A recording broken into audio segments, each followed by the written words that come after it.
morning, ladies and gentlemen. Today we are here to discuss a precise issue: the impact of online games addiction. Online games addiction is characterized by excessive and compulsive use of online games that intersect with daily life and responsibility. Our position is clear. Online games addiction has served negative effect on individual and society. We will demonstrate how this addiction leads to mental health issues, physical health problem, and academic and professional decline. Let's hear the side of negative. Mental health issue. Online game addiction significantly contributes to mental health problems.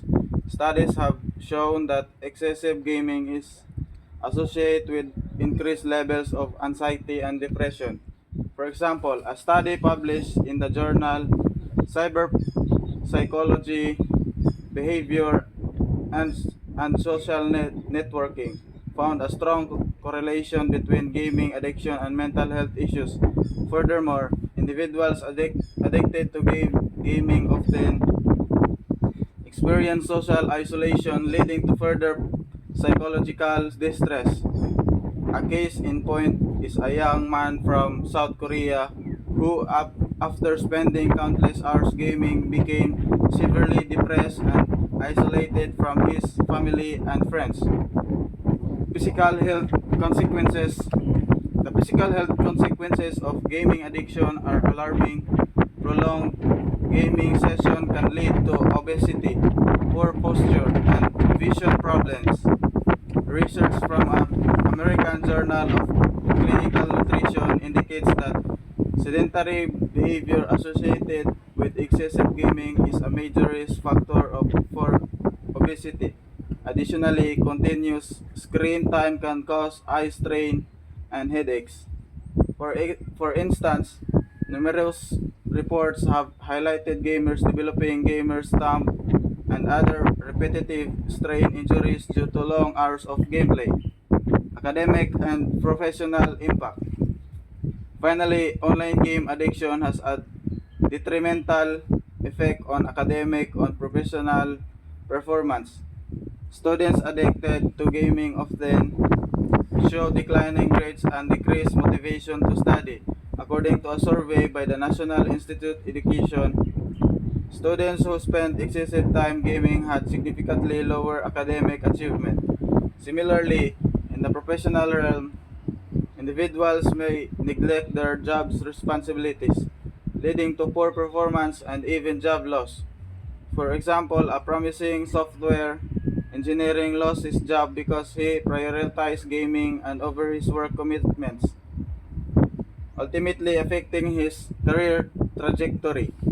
Let's hear the positive side. Our opponents may argue that online games offer cognitive benefits and social interactions. However, these benefits are overshadowed by the negative effects when gaming becomes an addiction. While responsible gaming can be beneficial, addiction leads to an imbalance where the negatives outweigh the positive. In conclusion, the evidence is clear. Online games addiction poses significant risk to mental and physical health, as well as academic and professional success.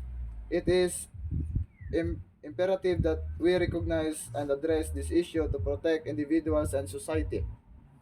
Ladies and gentlemen, esteemed judges and worthy opponents, let's hear the main arguments of the both sides. Cognitive and skill development. Online games are powerful tools for enhancing cognitive skills such as problem solving, stra- strategic thinking, and hand-eye coordination. Research from American Psychological Association shows that gamers often exhibit superior cognitive abilities compared to non-gamers. Games like Portal and Civilization requires players to solve complex problems and think strategically, improving their mental agility. Additionally, fast play based games enhance the reflexes and coordination, which are beneficial in real-world tasks, social interaction, and community. Online games foster social interaction or build communities. Many players form lasting friendships through gaming platforms. A study published in the Journal of Computer Mediated Communication found that online games provide a sense of belonging and social support. For instance, multiplayer games like World of Warcraft and Fortnite require teamwork and communication, helping players develop social skills and form meaningful connections. These virtual communities can be especially important for individuals who may struggle with social interactions in real life. Educational and professional opportunities. Online games offer educational content and career opportunities. Educational games like Minecraft Education Edition and used in classrooms to teach subjects like mathematics, history, and coding. Furthermore, the esports industry has created numerous professional opportunities. According to Forbes, the global esports market is expected to surpass 1.5 billion by 2003, providing careers in this game design, streaming, and competitive gaming.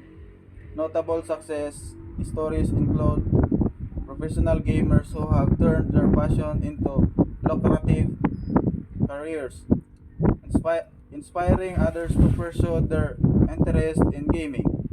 Counter arguments and conclusion. Our opponents claim that online games addiction leads to negative consequences. However, this issue arises from excessive use, not from gaming itself. It is crucial to promote responsible gaming habits to harness the benefits while minimizing risk. In conclusion, online games offer significant cognitive, social, and professional benefits. When played in moderation, online games can be a positive and enriching part of life. We must recognize and encourage responsible gaming to maximize these benefits.